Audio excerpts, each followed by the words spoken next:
Dahil nga nabigo itong si Tinang na makahingi ng tulong dito kay Attorney Constantino at ka Lorena dahil mas pinili nila na huwag ipahiram ang pera na nakalaan sa firm sapagkat dumadaan din ang kanilang firm sa matinding krisis sa pera kung kaya't nais nila nga i-secure muna ang firm bago unahin nga itong si Lelet. Kaya naman wala nang ibang opsyon itong si Tinang kundi puntahan ang pamilya ng Ingano. Dito'y kanyang makakasalubong ang buruhang si Patricia. Ilunok ni Tinang ang kanyang pride. Kahit na ayaw niyang lumapit kay Patricia, subalit alang-alang kay Lelet ay susubukan pa rin niya.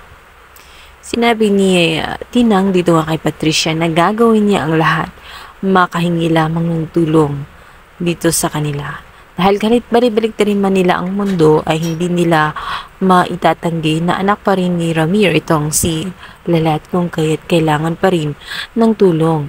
At ipagpaliban na muna ang galit nitong si Patricia dito kay Lelet. Dito nga ay susubukin siya ni Patricia dahil tutulungan nga daw niya itong si Lelet ngunit sa isang kondisyon. May kinuha siya sa isa kanyang katulong at ito nga ay isang pagkain ng kanyang mga aso.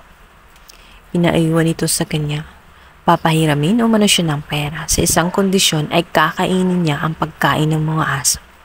At hindi gamit ang mga kamay, kundi gamit ang kanyang bibig kung paano kumakain ng mga aso, ay ganun din dapat. Ginawa ni Tinang, maiyak-iyak siya ng ito'y kanyang gawin. Subalit ng halaunan ay pinagtatawanan lamang siya ni Patricia dahil sinabi nito na kahit anong gawin niya ay hindi pa rin siya tutulong dito kay Lelet at mas gugustuhin pa nga niya na mabulok na lamang itong si Lelet sa mga kamay ng holdupper. Dahil mawawala na ang sagabal sa kanyang pamilya. Pasigaw na lamang si Tinang dahil nga nangako itong si Patricia na tutulong at susundin lamang ang kanyang kagustuhan. Ngunit hindi pala at napakasinungaling. Humanda umano itong si Patricia kapag nagising nga itong si Ramir at malaman nito na pinababayaan ang kanyang anak si Lelet. Natitiyak nitong si Tinang na magbabayad itong si Patricia.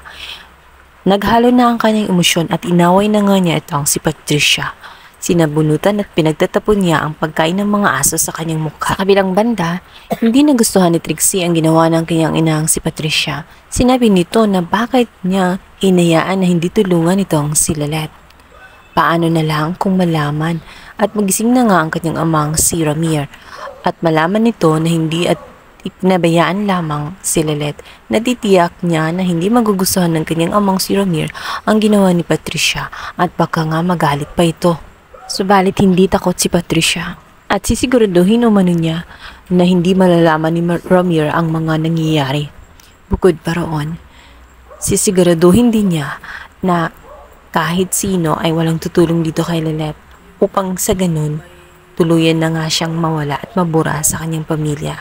Dahil sa kanyang pakiramdam ay marami nang naging perwisyo nga itong si Lelet sa kanyang pamilya. Subalit sinabi nga nitong si Trixie na paano kung makahingi ng tulong o kaya magsumbong sa mga pulis para manghingi ng assistant.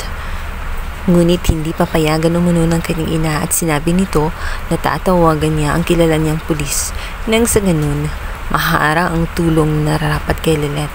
Papayagan niya na si Meredith ay makalabas maliban lamang dito kay Lelet. Haharangan niya ito kung kaya't kinausap niya itong si Era at magugulat na lamang si Tinang dahil makikita nga niya ito na magkasama si Era at itong si Patricia sa loob ng presinto. Maaring may binabalak ito at may sinasabi ito kay Era. Matutuwa naman kaya itong si Ramir sa oras nga na magising na ito at malaman ang pinagagawa ng kanyang asawa. At ang ginawa nito kay Lelet na hinayaan lamang at imbis na tulungan ay hinadlangan pa ng tulong na galing sa pulis.